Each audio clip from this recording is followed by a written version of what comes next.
자, 이번에는 이제 이 종합소득과세표준세액 계산에 대해서 좀 살펴보도록 하겠습니다. 자, 종합소득 금액에 대해서는 모든 소득, 이자, 배당, 근로, 사업, 그 다음에 연금, 기타 6가지 소득을 합산해서 계산이 되는 건데 그 각각의 과정에 대해서는 일부는 표현비가 차감되고 일부는 소득공제를 해주게 되는 겁니다. 자, 이자 배당 소득에 대해서는 합산되게 된다면은 피원비가 인정되지 않습니다. 그래서 피원비 같은 거 있다 하더라도 한 푼도 인정받지 못하니까 주의하세요. 이게 왜 그러냐면 이제 불로소득이기 때문에 그렇다는 얘기죠.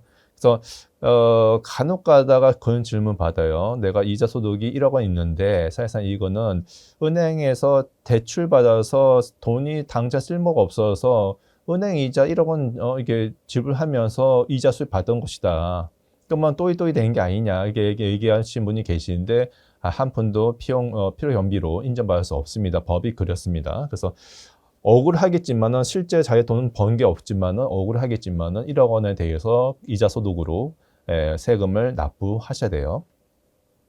자, 배당 소득에 대해서는 약간 복잡한 내용이 있는데 이게 이중과세 조정 때문에 그룹 수업이라는 게 있어요. 이중과세 기소법인세를 배당세 공제로 차감해 주는 그 내용이 있는데 이건 차후 금융소득을 과세한 방법에 대해서 그 강의할 때 그때 말씀드리도록 하겠습니다.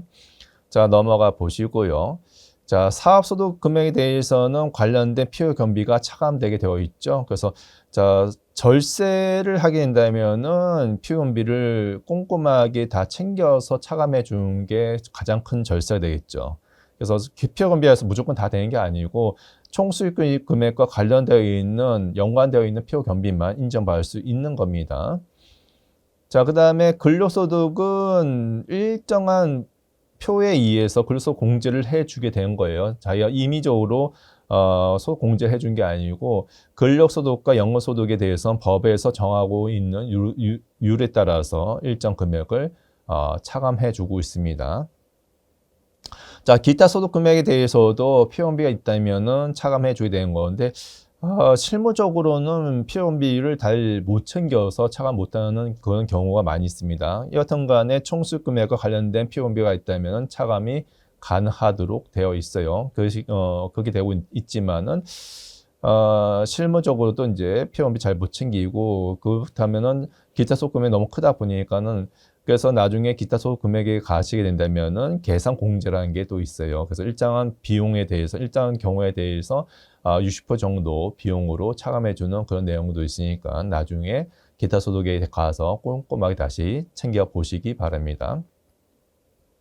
자, 그래서 종합소득 금액에 대해서 이렇게 6가지 소득을 합산해서 기타의 종합소득 공제를 차감해 주는 게 드디어 과세 표준 된 거죠. 과세 표준. 그래서 과세 표준에다가 나중에 세율을 적용해 주는 게 바로 산출세액이 되는 겁니다.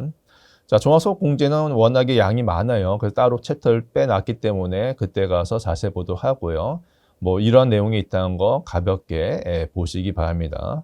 단순한 내용은 아니고 굉장히 양이 많죠. 넘어가 보시기 바랍니다. 자, 종합소득 과세표준 계산 흐름도를 좀 보시게 된다면은 자, 복잡하죠. 복잡한데 뭐 건 바이 건은 제가 이제 앞에서 다 말씀드렸어요. 이자, 배당, 사업, 그다음에 근로, 연금, 기타에서 자, 피원비 인정받을 수 있는 거는 사업소득과 기타 소득이 되는 거고 그다음에 공제가 되는 게 근로소득과 연금소득 되는 거. 이런 것들은 뭐 자기가 어떻게 할 수 있는 내용이 없죠. 이거는 뭐 이게 많이 챙겼다 해서 소득공제 많이 받는다 그런 거는 없어요. 법에서 정해져 있는 룰에 따라서 공제하다 보니까는. 근데 이제 사업소득 같은 게 특히 사업소득 같은 게 피원비 잘 챙겨 놓으시면은 많이 차감되게 되는 거고 기타 소득도 피원비가 되게 차감되게 하는데 뭐 일시우발적 발생하다 보니까 잘 차감되지 않는 그런 실무적으로 좀 애로사항 좀 있습니다. 이자 배당 소득은 아예 피원비 같은 게 없고요. 자, 여기서 각각의 차감된 금액을 우리가 용어로 법정 용어로 소득 금액 얘기예요.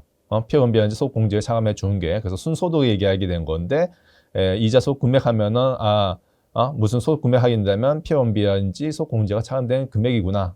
그렇게 생각하시면 되겠습니다. 그래서 뭐 실무적 볼 때에도 소득과 소득 금액은 약간의 뉘앙스의 차이가 있어요. 소득이란 거는 총소득이 되는 거고 그래서 사업소득이라고 이렇게 얘기하게 된다면 피해금액 차감하기 전에 소득을 우리가 사업소득 얘기하게 된 거고, 소득 금액이 얘기하게 된다면은 피해금액 차감된 나머지 금액, 순소득을 우리가 사업소득 금액 이렇게 일반적으로 부릅니다. 그래서 6가지 소득 금액을 다 합산하여 주게 되고요. 분리과세 일단 분리과세 제외해 주면 되는 겁니다. 그래서 종합소득 금액이 이렇게 나오게 되는 거고요. 앞서 위에 봤던 그렇게 복잡한 종합소득 공제를 차감해 주게 되고, 조세특례제한법상의 각종 소득 공제도 여러 가지 많이 있는데, 능력껏 다 챙겨서 차감해 주게 되면은 드디어 이제 종합소득 과세 표준이 나오게 되는 거죠.